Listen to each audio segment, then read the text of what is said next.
Today's learning goal is to solve conservation of energy problems. So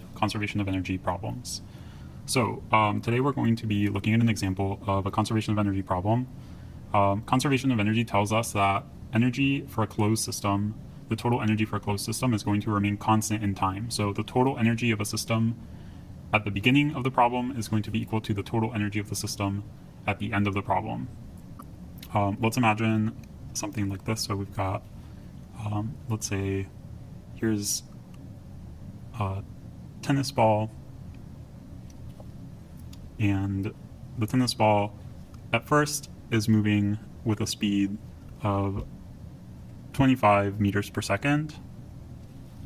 And imagine that this tennis ball initially is 1.5 meters above the ground. And we're looking for the velocity of the tennis ball here at the end, where it's risen to a height of 2.5 meters. So this is a perfect situation for using conservation of energy, and we're going to go ahead and do that. So what we're going to do is we're going to write down the total energy of the system at the beginning of the problem, so our initial total energy. So the initial total energy is going to be all the different types of energy that are present in the initial state of the system. So let's go ahead and write it. At the beginning, the tennis ball is moving, so it has energy of motion, that's kinetic energy. So the initial kinetic energy of the tennis ball is going to be 1/2 mv squared. And let's see, so this is 1/2 the mass of the tennis ball, which it wasn't stated in the problem, so we're just going to leave it as a letter m, times the initial speed of the tennis ball, which we were given in the problem, 25 meters per second. So let's go ahead and substitute that in for v, and then we're going to have to square that. And the tennis ball is also some initial height above the ground, so it has potential energy as well, gravitational potential energy. So let's go ahead and write down the gravitational potential energy of the ball. The formula for gravitational potential energy is mass times gravity times height. So the mass of the tennis ball, again, we don't know that, so we're just going to leave it as m. The little g, this is the acceleration due to gravity on Earth's surface, so that's 9.8. And the initial height of the tennis ball, in the problem we were given that it's 1.5 meters, so we're going to put 1.5 meters. Okay, I'm going to do like a little wiggly line here to separate our initial from our final. So let's go ahead and calculate now the total energy in the final state. So for the final state, the tennis ball is moving. We don't know the speed, but it is moving, so it has energy of motion. Kinetic energy final, right? Kinetic energy is the energy of motion. Kinetic energy final is going to be 1/2 times the mass of the tennis ball, which we don't know, but we'll just leave as m because we don't know it. And then the final speed of the tennis ball, which again also we don't know, so we're just going to leave it as v, and then we should square that. So 1/2 mv squared, this is the formula for kinetic energy. Okay, and that's the final kinetic energy of our tennis ball. Let's see, the tennis ball in the final state is some height above the ground, so that means that it does have gravitational potential energy as well. So let's write gravitational potential energy final is going to be, the formula is m mass times gravity times height. And again, we know some of these things, so let's go ahead and write the things that we know. We'll substitute them in for the appropriate symbols. Mass, we don't know, so we'll leave it as mass. Little g is 9.8, the acceleration due to gravity on Earth's surface. And the height of the tennis ball in the final state is 2.5 meters, so we're going to put 2.5 in for h. Okay, so I'm going to go ahead and plug these things into the calculator, and then we're going to add them up.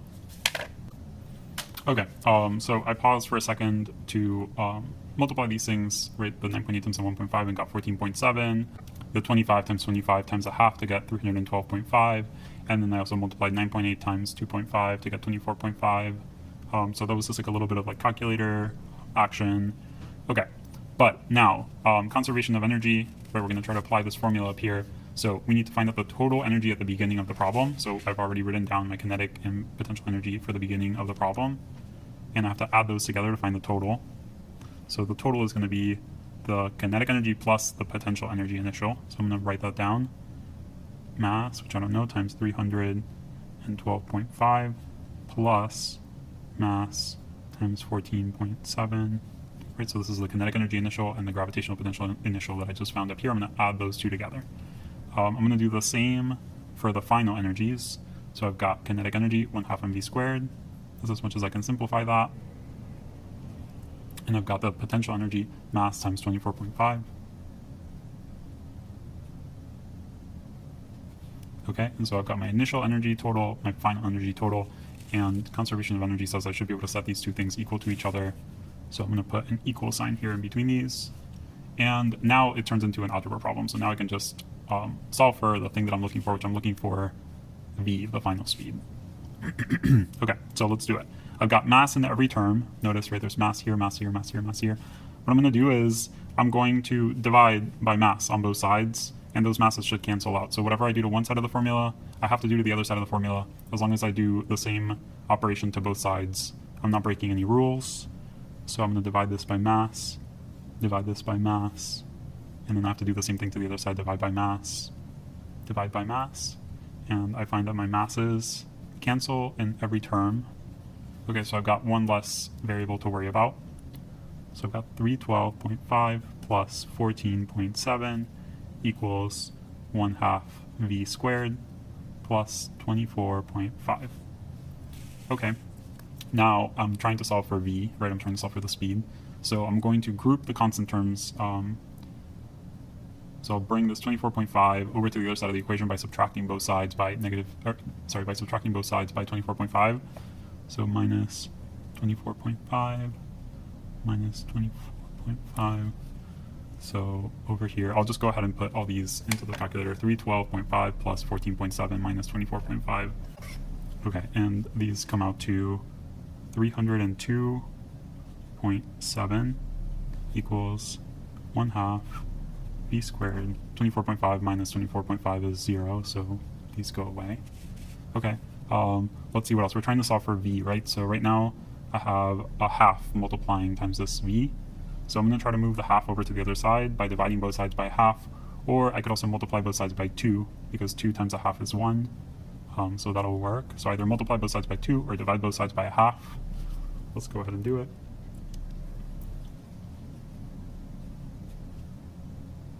I'll multiply by 2, multiply by 2. So 2 times a half is 1.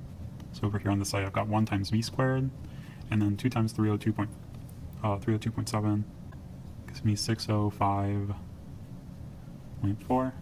And now remember I'm trying to find v, so I'm going to take the square root of both sides because v is being squared right now, and I need to undo that square to solve for v. So taking the square root of both sides, I find that v is equal to 24.6 meters per second. So this is my answer. The tennis ball, after having risen to a height of 2.5 meters, it will have lost a little bit of kinetic energy and gained a little bit of potential energy, so its speed will slow down a little bit and it'll trade some of that speed for some additional height. Makes sense. So the tennis ball is moving a little slower after having risen a height of 1 meter.